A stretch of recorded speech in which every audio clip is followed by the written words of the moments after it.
LiSTNR production. From the briefing team, This is The Beefing. Hey, it's Helen Smith here. Welcome to The Beefing. Today's beef is between the AFL and homophobia. Let's get into it.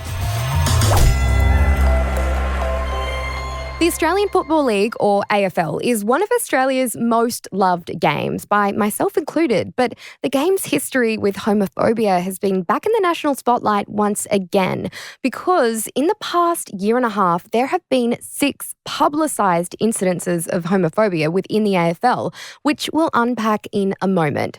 Firstly, though, to give you a bit of background, the AFL is Australia's most attended sport in the country, attracting 8.4 million fans in 2024, which is wildly impressive. Now, the sport was codified in Melbourne back in 1859, most notably by Tom Wills. And while the origins of the sport have previously been up for debate, the AFL have confirmed that one of the inspirations for the game was Margrook, a First Nations ball game. And considering the accusations and incidences of racism within the game against First Nations players, it's kind of ironic, but that's for another time. Now, back to it. In 2017, the AFLW formed, which is the women's professional comp, starting its 10th season this year with 18 clubs. But unlike AFLW, which has a large percentage of players that are part of the LGBTQI+ community, the AFL has only ever seen one player in its 130-year history come out as openly gay or bisexual, which statistically just doesn't add up. When you think about it, there are around 800 to 900 men who play in the elite AFL competition each year across 18 teams. And a recent Australian study found that about 15% of young people identify as something other than heterosexual, which means that in the AFL alone, statistically speaking, there would be over 100 players who would identify as gay or bisexual. And in August this year, former West Coast Eagles defender Mitch Brown came out, making him the first current or formerly openly bisexual male AFL player. And the fact that it's taken this long for a player to come out says a lot about the sport's culture. I played in the AFL for 10 years for the West Coast Eagles, and I'm a bisexual man. That's a really big thing to say. Yeah. Now, historically speaking, there has been a link between elite sports and homophobia, not just in the AFL. But this episode is just about footy and the game's recent history of incidences. So let's unpack some examples of homophobia in the past couple of years. In early 2024, during a pre-season match, North Melbourne coach Alistair Clarkson was fined $20,000 and given a suspended 2-match ban for allegedly using a homophobic slur in a practice match against St Kilda.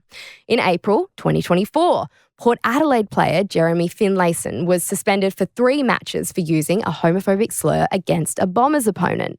In May 2024, Gold Coast defender Will Powell was suspended for 5 games for directing a homophobic slur towards a Brisbane opponent. In July 2024, St Kilda's Lance Collard received a 6-game ban for directing homophobic slurs towards VFL opponents. And while he wasn't playing in an AFL game for those offences, he has played in 3 senior games since being drafted by St Kilda in 2023. But the ban ended any hope of him featuring in the AFL 2024 season. 2024 was not a great year for the AFL versus homophobia. And similarly, in July 2025, Sydney Swans draftee Riak Andrew was given a 5-game suspension for VFL and AFL matches after using a highly offensive homophobic slur towards a North Melbourne opponent in a VFL match. Which brings us to the latest publicised incident. In August 2025, Adelaide Crows star Isaac Rankin was suspended for 4 matches after using a homophobic slur against a Collingwood player, and he put out this apology video. I want to start by saying how deeply sorry I am. Just for what I said, there was no excuse. It was wrong, and I take full responsibility. I'm disappointed in myself, and I know I've let a lot of people down. I want to apologise to anyone that I've hurt, offended. I understand that word is offensive, it's harmful, it's hurtful, and it has no place in our game or our society. I am in no way a victim, but by going away, it's given me the space to reflect and educate myself to understand the weight of my mistake. And I'm fully committed to bettering myself in that area. Now, research shows that these publicised incidences are actually turning away young LGBTQI+ Aussies from AFL and community sport in general. And a study found that around the world, 87% of gay men are completely or partially in the closet while playing sports. And queerphobia in sport also affects women and gender diverse people.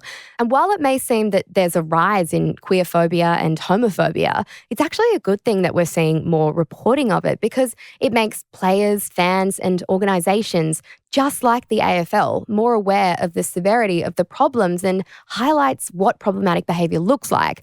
But even though the AFL are trying to do the right thing and implement education into their programs for players, a lot of the players do not complete the modules as intended, according to one ABC grandstand commentator, Corburn Middlemass, who claimed former players that he spoke with said a lot of the answers to those modules would get shared in WhatsApp groups, and then players would just click through to the end, put the answers in, and off they go. Like, come on, guys. But in saying that, this is not an easy task. The commentator says that essentially what we're trying to achieve is changing a place that's been a breeding ground for homophobia for around 100 years. But the AFL has acknowledged their issues of homophobia in the sport, implementing pride rounds and in 2014 signed a framework on national television to become a world leader in efforts to stop the pervasive homophobic language used at all levels of the game. Then in 2024, when the AFL's inaugural LGBTQI+ action plan document was released, CEO Andrew Dillon said that the game of AFL has not always been a safe space for LGBTQI+ people. But some experts say that since the 2014 commitment from the AFL to combat homophobia, they couldn't really point to anything the AFL had done to drive change in 11 years. So, for the moment, it looks like slapping players with fines and suspensions is the short-term solution. And while some clubs downplay incidences of homophobia, others, like Collingwood defender Darcy Moore, say the amount of on-field incidences over the last few years shows we do still have an issue, sparking calls for cultural change and targeted anti-homophobia work. But that's it for today's briefing on the AFL versus homophobia. We'll be dropping a new ep in your feed every Tuesday and Thursday, and you can watch the full beef on YouTube at The Briefing Podcast. But if you liked this episode, we'd love it if you could share it with someone else who you think might enjoy it as well. It's a really easy way you can support everything we do here at The Briefing. And you can send us a DM on Instagram at The Briefing Podcast to tell us what beef you want us to sink our teeth into next. Until then, I'm Helen Smith. Catch you next time.